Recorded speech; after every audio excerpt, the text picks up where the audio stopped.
who's picking this off? Oh.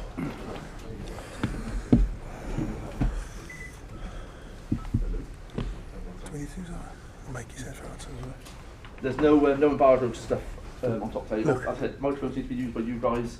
If you get a Japanese question, these guys will pop in. Do we need to use that? You can choose that one. Yeah. We'll pop a headset in, but for now, guys, did anyone move a headset off my chair when you were?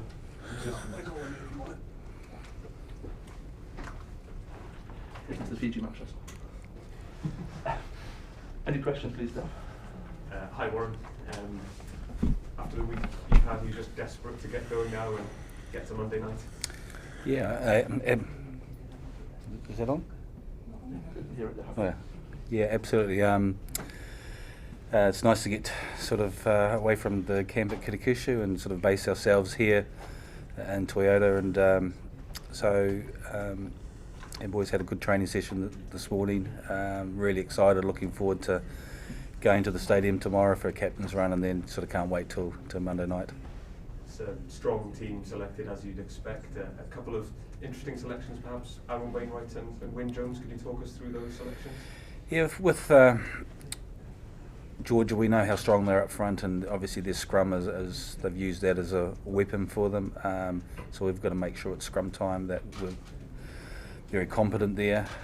We've been very impressed by the way that Wyn's scrummaged at training and has played. It's one of his strengths, and so that's important for us, and it's been a real focus for us, particularly this week. And with Aaron Wainwright, he's just a player that's continued to improve as he's got on. He's incredibly athletic. He's an intelligent rugby player. He's very inexperienced still, but I think there's only an upward curve for him as a player. I don't think people realise how quick he is and how explosive he is, and he's just really, since his first cap 12 months ago, he's just gone from strength to strength, and so there's some real competition in that back row as well, and that's the way we want it, and we feel there's a nice balance too. And from one end of the experience scale to the other, the man to your side, usually too modest to talk about personal milestones, but what an achievement to match Gethin Jenkins' cap record. Yeah, absolutely, and hopefully he comes out of Monday night's game fit and available, and then if selected, as he always says, it's a common theme of his, if selected against Australia, he goes on to get a chance to break that Welsh record. Look, he's been absolutely outstanding in his service to Welsh rugby. I think he's got better with age. He's like a good wine.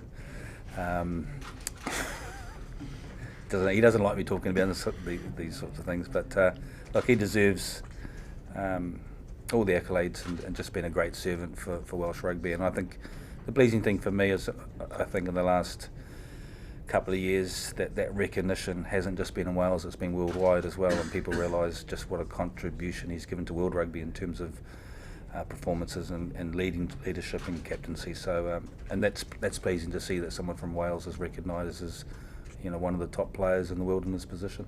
And Alan Wyn, I know you often like to deflect such praise, but it is a significant achievement. It must be a proud moment for you. Yeah, very much so. I think I've spoken to enough of you about certain milestones for you to know how I feel about them. But yeah, to rub shoulders with Mel on this one is pretty sweet. But I'm expecting the message from him soon enough to something satirical. But yeah, it is what it is. The biggest thing I can do to mark the occasion is go out and enjoy the game and have a good win on Monday, and that's the focus.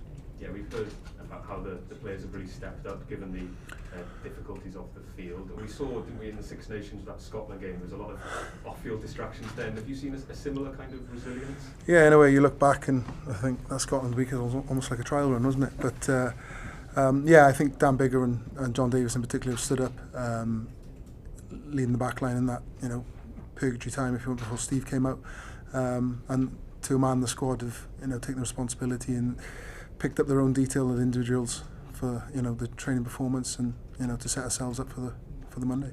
Not lacking incentives, of course, at the World Cup, but does it just add to that motivation that you just want to get out there and start? Yeah, I think irrelevant of the week, we're chomping at the bit anyway. As a player, we do feel we're being held in the blocks a bit. There's a game yesterday, there's another 3 today. So we don't want to be ready too soon, but we do feel we're in the blocks ready and waiting to get out there. Just finally, Warren said that he had better birthdays earlier this week, given everything that's gone on, and you celebrated yours on Thursday. How did you celebrate? September's a decent month, isn't it? But just the obligatory cake and a few pats on the back and a few jokes from the boys about age and whatever. But 21 again, so I'll just move on. Thanks. Warren, can I just check in on Adam Beard? Is he in the country? He arrived today, just as we were on our way to training. So he's going to do some light stuff over the next few days. Look, I don't think he's going to be in contention for selection next week, just when he hasn't done enough. So the plan is to get him up and running as quickly as we possibly can. He's lost a bit of weight, so we need to get some weight back on him and eating properly again, and then some conditioning in terms of he's done a lot of training and a lot of conditioning over the last 3 months together, and it'll probably take about a week to get him fully up to speed again. So it's good to have him here, and we're looking forward to sort of him getting involved. He probably receive a couple of serious fines from the players over the next couple of days. One for arriving on tour late, probably a fine for the loss of weight, and I don't think he was wearing all the right kit either. So he's in serious trouble anyway. And in similar theme, Corey Hill, is he making good progress?